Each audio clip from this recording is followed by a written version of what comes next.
Morning. आज अपन पढ़ेंगे नया टॉपिक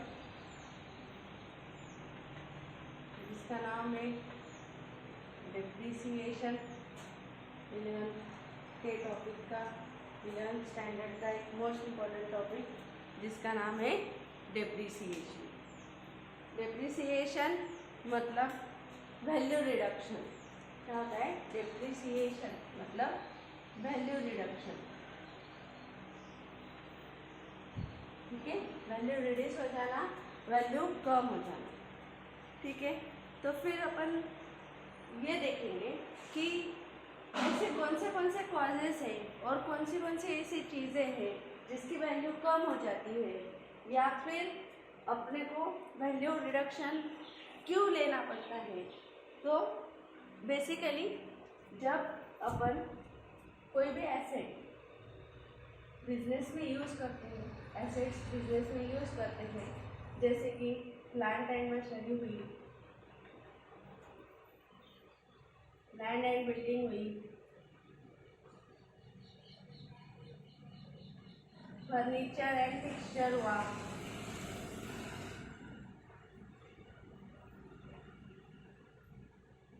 ठीक है। एन नंबर ऑफ एसेट्स अपन बिजनेस में यूज करते हैं, यूज टूल्स हुआ, ठीक है।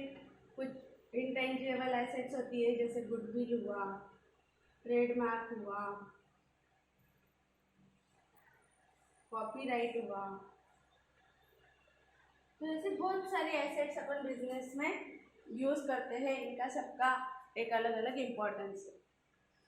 ठीक है, तो ये जो फिक्स एसेट्स है ये खरीदने के बाद अपन इनका यूज करते हैं बिजनेस एक्टिविटीज के लिए। क्यों यूज किया जाता है इनका? बिजनेस एक्टिविटीज के लिए। बिजनेस एक्टिविटीज क्या है? बिजनेस एक्टिविटीज मतलब जो business activities buying and selling of goods, buying and selling of goods and services, manufacturing, अगर मैन्युफैक्चरिंग एंटिटी है तो, ठीक है। तो ये जो एसेट्स है ये बिजनेस एक्टिविटीज के लिए यूज की जाती है। यूज किए जाने के बाद ये जो बिजनेस है, ये जो एसेट्स है, इनकी वैल्यूएशन में कमी आती है या फिर ये यूज हो जाती है, जिसकी वजह से इनकी जो लाइफ है, इनकी जो लाइफ है ये क्या होती जाती है? रिड्यूस होती जाती है। ठीक है, क्या होती जाती है? इनकी लाइफ क्या होती जाती है? रिड्यूस होती जाती है। क्यों? जैसे कि अपन ने 1 लाख रुपए की प्लांट एंड मशीनरी परचेज की, ठीक है, 1 लाख की प्लांट एंड मशीनरी अपन ने परचेज की। परचेज करने के बाद ये जो प्लांट एंड मशीनरी है इसका यूज अपन कुछ गुड्स बनाने के लिए कर रहे, मैन्युफैक्चरिंग करने के लिए कर रहे, ठीक है। तो प्लांट एंड मशीनरी का यूज अपन मैन्युफैक्चरिंग के लिए कर रहे हैं। अब जैसे जैसे मैन्युफैक्चरिंग करते जाएंगे हमेशा जिंदगी भर ये plant and machinery same situation में रहेगी क्या? नहीं, इसकी लाइफ क्या होती जाएगी? धीरे धीरे कम होती जाएगी। क्यों कम होती जाएगी? ये टूट सकती है, खराब हो सकती है, एक पर्टिकुलर लिमिट तक इससे अपन प्रोडक्शन कर सकते हैं। एक लेवल के बाद इससे प्रोडक्शन करना ऑलमोस्ट अपने को पॉसिबल नहीं होगा, ठीक है। सर्विस सेक्टर है, सर्विस सेक्टर में किसी पर्सन ने प्रिंटर लिया है, ठीक है, प्रिंटर लिया तो प्रिंटर हमेशा लाइफ टाइम सेम चलता है क्या? नहीं। तो जब वो नया नया होता है तो पेपर की क्वालिटी मतलब प्रिंट की क्वालिटी, उसके बाद प्रिंट का स्पीड, ये सारी चीज़ें अच्छी होती है। जैसे जैसे उसका बहुत ज़्यादा एक्सेस यूज होने लगा तो वो धीरे धीरे प्रिंटिंग की क्वालिटी चेंज हो जाती है, ठीक है। उसके बाद उसका काम करने का स्पीड कम हो जाता है, ठीक है। और कुछ दिनों बाद तो ऑलमोस्ट एक तो टेक्नोलॉजिकल चेंजेस आने की वजह से क्या हो जाता है कि वो प्रिंटर यूज़ करने लायक नहीं रहता, या फिर उसके पार्ट्स वगैरह ये सारी चीज़ें अपने को नहीं मिल पाती, ठीक है। तो सर्विस सेक्टर है तो प्रिंटर, मैन्युफैक्चरिंग सेक्टर है तो प्लांट एंड मशीनरी, ठीक है। उसके बाद अपन बिल्डिंग बनाते हैं, ठीक है। बिल्डिंग की एक ऑलमोस्ट लाइफ होती है 20 साल, 25 साल, 50 साल, 100 साल। तुम लोगों ने कई बार देखा होगा कि अपने गांव में एक बिल्डिंग होती है जो बहुत पुरानी होती है और अब वो गिरने की कंडीशन में होती है। तो बिल्डिंग पे जो एटमॉस्फेयर है, जो क्लाइमेटिक कंडीशन है, उसका भी इम्पैक्ट अपने को देखने मिलता है। क्या होता है, जो क्लाइमेटिक कंडीशन है उसका इम्पैक्ट बिल्डिंग पे होता है, जिसकी वजह से वो कुछ सालों बाद ऐसी हो जाती है कि वो अपने आप गिर जाए, या फिर उसमें अपन ज़्यादा पीरियड तक नहीं रह सकते। अगर कोई ज़्यादा हेवी वर्किंग आसपास चले, जैसे बड़ी बड़ी मशीनरीज वगैरह चले, तो उस पर उनका इम्पैक्ट होता है। जैसे कि रेलवे के जो स्टेशंस होते हैं या रेलवे लाइंस जहाँ पे डली हुई होती है, उसके आसपास का जो एरिया है, वहाँ पे तुम लोगों को मोस्टली बिल्डिंग्स जल्दी ख़राब होते हुए या फिर बिल्डिंग जल्दी गिर जाते हुए या वहाँ की बिल्डिंग्स की लाइफ कम रहते हुए अपने को दिखेगी। बहुत सारी जो कंपनीज है वो सीमेंट के लिए उसकी एड भी बनाती है कि हमारी जो सीमेंट है वो रेलवे के पास होने वाली बिल्डिंग्स को भी अच्छे से लॉन्ग लाइफ प्रोवाइड करेगी। वो सीमेंट कंपनी के ऐड है, ठीक है। तो चलिए यहाँ पे मेरा इतना ही बोलना है कि जो बिल्डिंग है, बिल्डिंग की एक सर्टेन लाइफ है, उसमें यूज होने वाली सीमेंट, उसमें यूज होने वाला लोहा, उसमें यूज होने वाला मटेरियल, ये किसी एक पर्टिकुलर पीरियड ऑफ टाइम तक ही अच्छा रहता है। उसके बाद उसमें डिमोलिशन आते जाता है, बिल्डिंग की लाइफ धीरे धीरे कम होती जाती है और वो कुछ दिनों बाद गिर जाती है, ठीक है, या फिर यूज करने लायक नहीं रहती। लेकिन लैंड को कभी भी डेप्रिसिएशन नहीं लगती। लैंड एंड बिल्डिंग को डेप्रिसिएशन लगता है, लेकिन लैंड को कभी डेप्रिसिएशन नहीं लगता। क्यों नहीं लगता? क्योंकि लैंड को कभी डिस्ट्रैक्ट नहीं किया जा सकता, वो पूरी तरीके से मिट नहीं सकती, ठीक है। उसके बाद सेकेंड थिंग है कि वो नेचर का गिफ्ट है, ठीक है, और उसकी लाइफ अपन डिटरमाइन नहीं कर सकते। इसलिए लैंड पे कभी भी डेप्रिसिएशन नहीं लगता, लैंड पे कभी भी डेप्रिसिएशन नहीं लगता है। हाँ, लैंड अटैच टू बिल्डिंग, तो बिल्डिंग पे डेप्रिसिएशन होता है, इसलिए तुम लोगों को ऐसे एडजस्टमेंट या ऐसा देखना मिलेगा कि land and building depreciated by 5%, 10%, 20% वगैरह वगैरह। लेकिन लैंड पे कभी भी डेप्रिसिएशन नहीं लगता, क्योंकि लैंड पे डेप्रिसिएशन लगाने के लिए जो इम्पोर्टेंट फैक्टर है, जैसे कि किसी भी एसेट पे अपने को डेप्रिसिएशन लगाना है तो वो एसेट की एक सर्टेन लाइफ होनी चाहिए, ठीक है। सर्टेन लाइफ रहने के बाद उसकी लाइफ एस्टिमेट करते आनी चाहिए, उसकी वैल्यू एस्टिमेट करते आनी चाहिए। इसलिए अपन सारी एसेट्स पे डेप्रिसिएशन लगाते हैं। डेप्रिसिएबल एसेट उनको बोलते हैं, लेकिन लैंड की लाइफ डिटरमाइन नहीं हो सकती, वो नेचर का गिफ्ट है और वो कभी भी डिस्ट्रैक्ट नहीं हो सकती, इसलिए लैंड पे कभी भी डेप्रिसिएशन नहीं लगता है। बिल्डिंग डिस्ट्रैक्ट हो सकती है, उसकी एस्टिमेटेड लाइफ अपन डिटरमाइन कर सकते हैं। प्रिंटर डिस्ट्रैक्ट हो सकता है, टेक्नोलॉजिकल चेंज की वजह से वो यूज़ करने से बाहर हो सकता है, ठीक है, उसकी लाइफ डिटरमाइन की जा सकती है। इस वजह से प्रिंटर भी डेप्रिसिएबल एसेट में गिना जाएगा। प्लांट एंड मशीनरी का भी सेम है कि प्लांट एंड मशीनरी ज़्यादा यूज़ कर ली गई तो वो यूज़ करने लायक नहीं रहती, उसके कुछ पार्ट्स खराब हो जाते हैं या फिर पूरी तरीके से मशीनरी ही खराब हो जाती है, ठीक है। तो ये एक बेसिक थ्योरी थी कि डेप्रिसिएशन क्यों लगाया जाता और कौन सी एसेट्स पे लगाया जाता। तो सबसे पहले तो डेप्रिसिएशन अभी तक मैंने बोला कि यूज ऑफ एसेट्स की वजह से लगाया जाता, इस वजह से लगाया जाता, यूज ऑफ एसेट्स की वजह से कि अपन furniture, land and building, plant and machinery अपने बिजनेस में यूज कर रहे हैं, प्रिंटर, बिल्डिंग अपन यूज कर रहे हैं रहने के लिए या बिजनेस के लिए, ठीक है। तो अपने को यहाँ पे पर्सनल लाइफ से तो इसको रिलेट नहीं करना है, ये तो जस्ट मैंने तुम लोगों को एग्जाम्पल देने के लिए बताया था। बट अगर फैक्ट्री की बिल्डिंग है, फैक्ट्री में लगने वाला प्रिंटर है, फैक्ट्री में लगने वाले प्लांट एंड मशीनरी है, या बिजनेस में लगने वाली ये सारी चीज़ें हैं। तो ऐसे सिचुएशन में ये चीज़ें बिजनेस ऑर्गेनाइजेशन से खरीदने के बाद बिजनेस ऑर्गेनाइजेशन इनका यूज़ करती है, और यूज़ करने के बाद इनकी वैल्यू में रिडक्शन आता है, कमी आती है, और उस कमी को, रिडक्शन को अपने को क्या करना रहता है, नोट करना रहता है, बताना रहता है, बुक्स ऑफ अकाउंट्स में लिखना रहता है। क्या करना पड़ता है, बुक्स ऑफ अकाउंट्स में लिखना पड़ता है। ठीक है, तो यूज करने की वजह से, एसेट्स का यूज करने की वजह से एसेट कुछ दिनों बाद यूज करने लायक नहीं रहेगी, इसलिए अपन डेप्रिसिएशन को लगाते हैं। सेकेंड कॉज है कि डेप्रिसिएशन, दूसरा रीजन है कि डेप्रिसिएशन टेक्नोलॉजिकल चेंजेस हो जाने की वजह से डेप्रिसिएशन लगाया जाता है, टेक्नोलॉजिकल चेंजेस हो जाने की वजह से। इसको बोलते हैं यूज ऑफ एसेट या फिर wear and tear of asset, wear and tear of asset.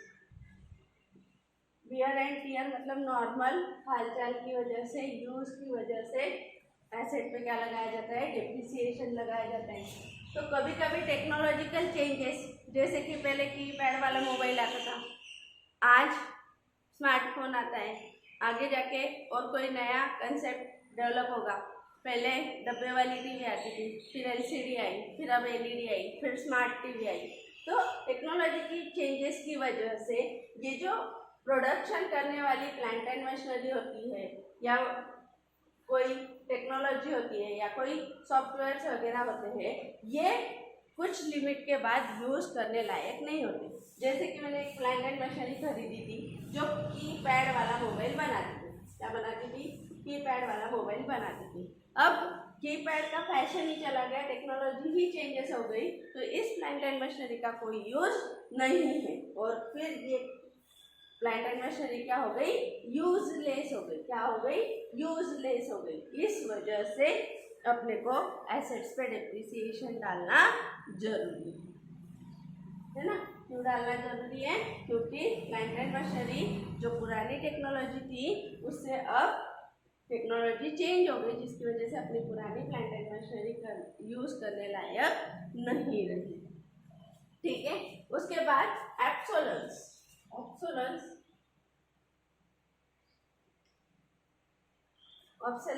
मतलब टूट फूट हो जाना, खराब हो जाना मशीनरी। क्या हो जाना, टूट फूट हो जाना, मशीनरी खराब हो जाना, जिसकी वजह से भी वो अब आगे जाके प्रोडक्शन प्रोसेस में यूज नहीं होगी। तो अपने को उस पर्टिकुलर मशीनरी की वैल्यू अपने अकाउंट्स में से कम कर लेनी पड़ेगी, लेस कर लेनी पड़ेगी। ठीक है, उसके बाद और डिप्रिसिएशन क्यों लगाया जाता, डिप्लेशन की वजह से। क्यों लगाया जाता, डिप्लेशन की वजह से। डिप्लेशन मतलब क्या, जैसे कि लीज दी जाती है, माइन मतलब खान वगैरह जो होती है, जो पेट्रोल ओवर होती है, वीर होती है, गैस की बड़ी बड़ी वीरें होती, मतलब वो होता है, तो एक्सट्रैक्शन का काम किया जाता है, गैस निकाला जाता है, पेट्रोल एक्सट्रैक्शन किया जाता है। तो ये जो मतलब गवर्नमेंट से लाइसेंस लेती बड़ी बड़ी कंपनी, जैसे इंडियन ऑयल हुई, या फिर कोई और गैस कंपनी, इंडियन गैस हुआ, तो ये जो गैस कंपनीज या पेट्रोल एक्सट्रैक्शन करने वाली कंपनीज है, ये कंपनीज क्या करती है, एक्सट्रैक्शन का काम करती है। तो वो जो जगह होती है, जो लैंड होती है, वहाँ पे खुदाई वगैरह करके वो उसमें से वो सारी चीज़ें एक्सट्रैक्ट करने का काम करते हैं। जैसे गोल्ड माइन हुई, सिल्वर माइन हुई, डायमंड की माइनिंग हुई। तो ऐसे जो माइनिंग है, वो जो माइनिंग का काम करने वाली कंपनीज है, वो वहाँ से खुदाई करके ये सारी चीज़ें बाहर निकालती है, उस पर काम करती है और उसको यूज़ करने लायक करवाती है। तो जब गवर्नमेंट किसी कंपनी को ये लाइसेंस देती है खुदाई करने का और एक्सट्रैक्शन करने का, तो ऐसे सिचुएशन में वो कंपनी उस पर्टिकुलर गवर्नमेंट को कुछ फीस पेड करती है, कुछ लाइसेंस के पैसे देती है, कुछ उस खदान के पैसे देती है, और फिर एक्सट्रैक्शन करके चीज़ों को यूज़ करने लायक बना के मार्केट में बेच दिए। तो वो जो गवर्नमेंट को पैसे मिले वो कंपनी के लिए एसेट है और गवर्नमेंट के लिए इनकम है। जैसे कि मैंने क्या किया, एक गोल्ड माइन गवर्नमेंट से खरीदी, मुझे पता चला कि एक गोल्ड माइन मेरे घर के आसपास है और मेरे को उसमें से गोल्ड निकालना है। तो ऐसे सिचुएशन में लाया मैंने बुलडोज़र और वो सब कुछ और चालू कर दिया एक्सट्रैक्शन का काम। तो ऐसा नहीं चलेगा, मेरे को पहले जाके गवर्नमेंट को बताना पड़ेगा कि मेरे को लग रहा है यहाँ पर गोल्ड माइनिंग है, तो मेरे को प्रूफ करके देना पड़ेगा। प्रूफ करके देने के बाद गवर्नमेंट इतना ईजी नहीं है कि ठीक है आपने ढूंढा तो चलो आप ही एक्सट्रैक्शन का काम कर लो। गवर्नमेंट क्या करेगी, अलग अलग कंपनीज को बोलेगी कि आप एक्सट्रैक्शन के लिए कितने पैसे दोगे, कितने पैसे दोगे। ऐसा करते करते बहुत सारी कंपनीज उसमें इंटरेस्टेड होंगी कि गोल्ड माइनिंग हो सके, क्योंकि गोल्ड निकालना, उसमें पॉलिशिंग वगैरह और सब, उसमें से मिट्टी वगैरह अलग करना और गोल्ड अलग करना और मार्केट में बेचने लायक बनाना। ठीक है, तो मैंने गवर्नमेंट को बोला कि ये गोल्ड माइन मेरे को होनी है। गवर्नमेंट ने मेरे को लाइसेंस दे दिया। क्या दे दिया? लाइसेंस प्रोवाइड कर दिया। लाइसेंस प्रोवाइड कर दिया। अब गवर्नमेंट ने लाइसेंस प्रोवाइड करने के लिए मेरे से 10 करोड़ रुपए ले लिए। कितने ले लिए? 10 करोड़ रुपए ले लिए। ठीक है, तो अब मैंने गवर्नमेंट को 10 करोड़ रुपए दिए। ये 10 करोड़ रुपए लाइसेंस लेने के लिए जो दिए वो मेरी क्या है? एसेट्स। क्या है? एसेट है। और गवर्नमेंट की क्या है? इनकम है। अब ये 10 करोड़ में गवर्नमेंट ने मेरे को अलाउ किया कि मैं 10 ईयर एक्सट्रैक्शन का काम कर सकती हूँ। क्या कर सकती? 10 साल 10 ईयर्स एक्सट्रैक्शन का काम कर सकती हूँ, वहाँ से गोल्ड और वो सब कुछ निकाल सकती हूँ। तो ऐसे सिचुएशन में अब 10 करोड़ रुपए की जो लाइसेंस की फीस मैंने पेड की है वो कितने साल तक अलाउड है? 10 साल तक अलाउड है। तो ऐसे सिचुएशन में ये जो 10 साल में मेरे को 10 करोड़ रुपए धीरे धीरे क्या करने पड़ेंगे? कम करने पड़ेंगे। धीरे धीरे ये 10 करोड़ रुपए मैं 10 सालों में डिस्ट्रीब्यूट कर दूंगी, ताकि जो 10 करोड़ रुपए मैंने खर्च किए थे लाइसेंस लेने के लिए, ये 10 साल में क्या हो जाए? खत्म हो जाए। 10 साल में क्या हो जाए? ये 10 करोड़ रुपए खत्म हो जाए, क्योंकि 10 साल बाद इस 10 करोड़ की कोई वैल्यू नहीं, क्योंकि गवर्नमेंट मेरे से ये लाइसेंस वापस ले लेगी और एक्सट्रैक्शन का मेरा राइट भी चला जाएगा। तो इस वजह से 10 करोड़ की एसेट 10 साल तक मेरे को यूज करने के लिए दी गई है। तो मैं क्या करूंगी कि 10 करोड़ की एसेट पे 10 साल तक का राइट, और इस वजह से हर साल 1-1 करोड़ रुपए मैं एज अ डिप्रिसिएशन या डिप्लेशन बोल के लगाते जाऊंगी। डिप्लेशन मतलब एसेट्स में कमी आना, वापस रिडक्शन इन वैल्यू हो जाना। क्यों? यूज करने की वजह से। क्या यूज करने की वजह से? नेचुरल एसेट्स यूज करने की वजह से। तो जब ये माइनिंग वगैरह की केस में डिप्रिसिएशन लगाया जाता है तो उसको डिप्लेशन नाम से भी पहचाना जाता है। ठीक है, उसके बाद जो goodwill, trademark, copyright business organisation में लिए जाते हैं या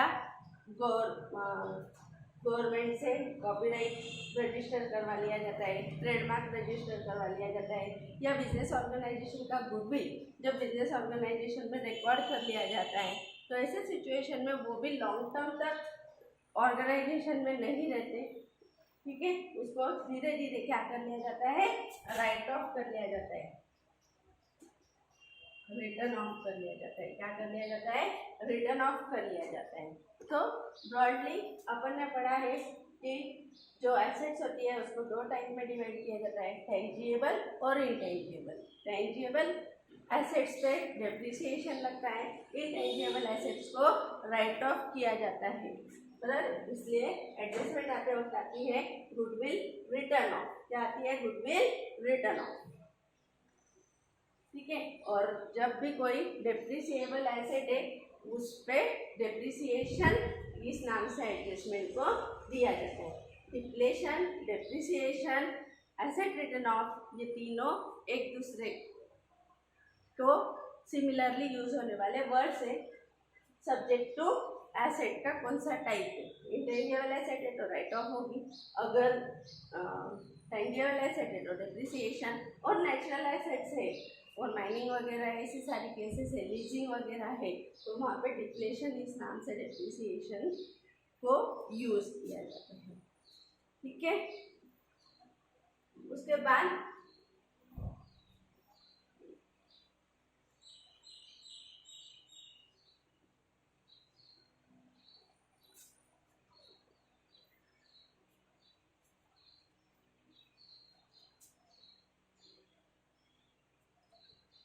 ये सारे रीजन में डेप्रिसिएशन क्यों डाला जाता है। ठीक है, फिर मैम डेप्रिसिएशन डाला जाता है, आपने बताया डेप्रिसिएशन एसेट्स में डाला जाना चाहिए, डेप्रिसिएशन का कैलकुलेशन होना चाहिए। ठीक है, एसेट यूज करने की वजह से उसकी वैल्यू में गिरावट आती है इसलिए डेप्रिसिएशन, टेक्नोलॉजी चेंज हो जाती है इसलिए डेप्रिसिएशन, एसेट में आउटपुट हो जाती है इसलिए डेप्रिसिएशन, डिप्लेशन एसेट यूज करने के बाद उसका लाइसेंस राइट्स चले जाते हैं इसलिए डेप्रिसिएशन लगाया जाता है। तो ये तो हमको समझ में आ गया, लेकिन डेप्रिसिएशन एक साथ क्यों नहीं लगाते, या फिर इसको आपने डिवाइड क्यों किया कि 10 करोड़ की एसेट 10 साल तक यूजफुल होगी तो 1 करोड़ रुपए डेप्रिसिएशन लगाना, ऐसा आपने क्यों बताया। तो होता ये है कि जब कोई भी एक बिजनेस ऑर्गेनाइजेशन है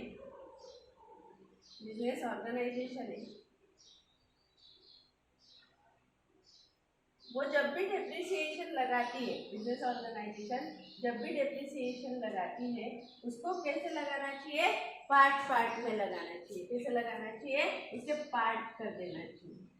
क्यों कर देना चाहिए, तो इसका एक रीज़न ऐसा है कि जब भी अपन किसी एसेट पे डेप्रिसिएशन लगाते हैं तो अगर अपन डेप्रिसिएशन नहीं लगाएंगे तो क्या होगा, देखो जब अपन आगे जाके प्रॉफिट एंड लॉस अकाउंट बनेंगे, क्या बनेंगे, प्रॉफिट एंड लॉस अकाउंट बनेंगे, और क्या बनेंगे, बैलेंस शीट बनेंगे। क्या बनेंगे, बैलेंस शीट।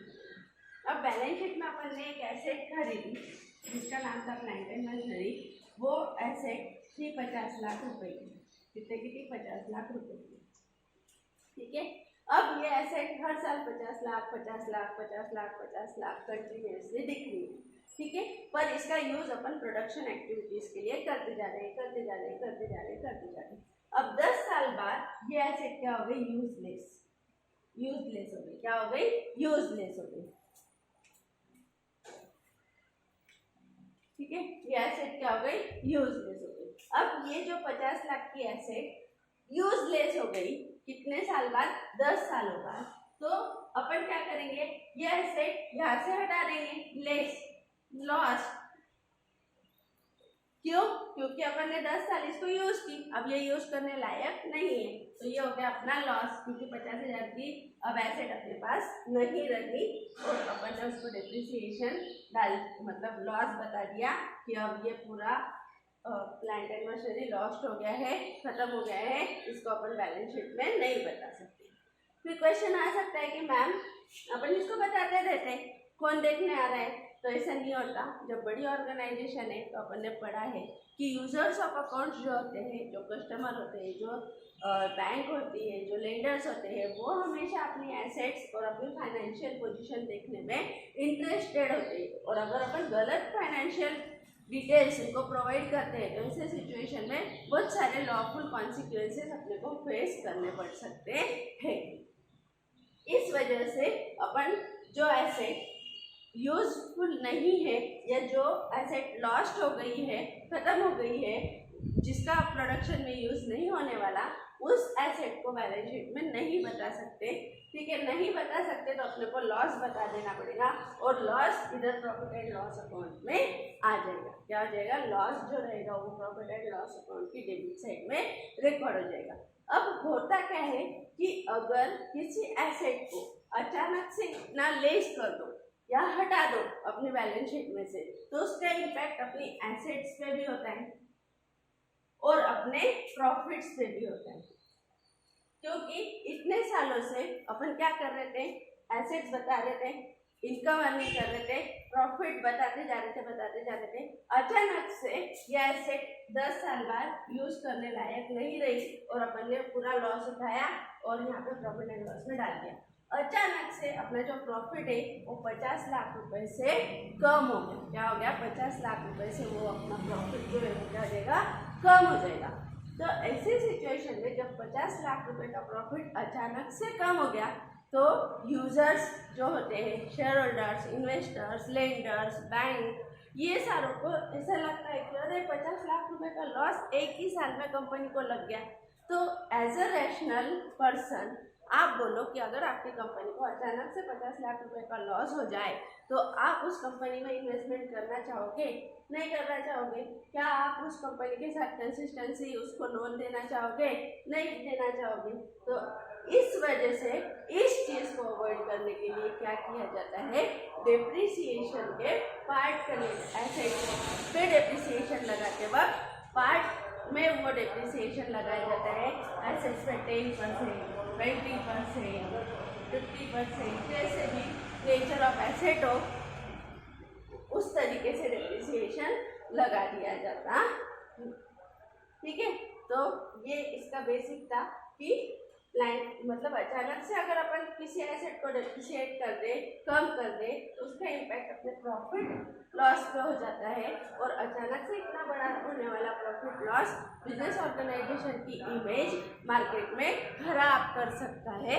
इस वजह से अपने को यहाँ पे डेप्रिसिएशन सालों में, अलग अलग सालों में बांट लेना पड़ता है। एक साल में पूरा amount upon profit and loss को नहीं डालते हैं। ठीक है, फिर क्या किया जाता है? तो जैसे 50 लाख है, उसकी लाइफ 50 लाख की क्लाइंट एनिवर्सरी है, उसकी लाइफ 10 साल है। तो हर साल अगर अपन ये सोच के चले कि अपना लॉस होने वाला है या फिर एसेट का वैल्यूएशन एसेट यूज करने की वजह से कम होते जा रहा है और अपन 10 साल तक के इस एसेट को यूज करने देंगे तो 50 lakh divided by 10 lakh, 10 years, 50 lakh divided by 10 years, हर साल अपन 5 लाख, 5 लाख, 5 लाख, 5 लाख ऐसे 10 साल तक 5 लाख रुपए अगर बैलेंस शीट में एसेट की वैल्यू भी कम करते जाएंगे तो धीरे धीरे एसेट की वैल्यू भी कम होती जाएगी। 5, 45, ठीक है, फर्स्ट ईयर, फिर सेकेंड ईयर वापस 5 लेस किए, फिर बने 40, फिर थर्ड ईयर वापस 5 लेस करें, बने 35। तो धीरे धीरे क्या होगा? 10 साल में एसेट की वैल्यू भी बैलेंस शीट में कम होती जाएगी और हर साल प्रॉफिट एंड लॉस में फर्स्ट ईयर 5 लाख, दूसरे साल 5 लाख, तीसरे साल 5 लाख, चौथे साल 5 लाख, ऐसे सब 5 लाख रुपए डिवाइड हो जाएंगे। जिस वजह से आने वाला अचानक दिखने वाला लॉस ये न दिख के अपनी फाइनेंशियल पोजीशन गलत न शो होके सही तरीके से अपन शो कर सकते हैं, सही तरीके का इस्तेमाल अपन कर सकते हैं। ऐसी कंसेप्ट इस डेप्रिसिएशन टॉपिक में अपने को पढ़ी। तो अपने को किसी भी एसेट का जब वैल्यू रिडक्शन करना होता है तो ऐसे सिचुएशन में अपन डेप्रिसिएशन का यूज करते हैं। डेप्रिसिएट होने वाले एसेट्स का लॉस अचानक से उसकी लाइफ खत्म होने के बाद डालने से बेटर है कि हर साल अपन उसका लॉस थोड़ा करके डालते हैं। ठीक है, इसलिए डेप्रिसिएशन डिस्ट्रीब्यूट किया जाता है और ये उसकी बेसिक थ्योरी। बाकी चीज़ें अपन अगले लेक्चर में कंप्लीट करेंगे। Bye bye.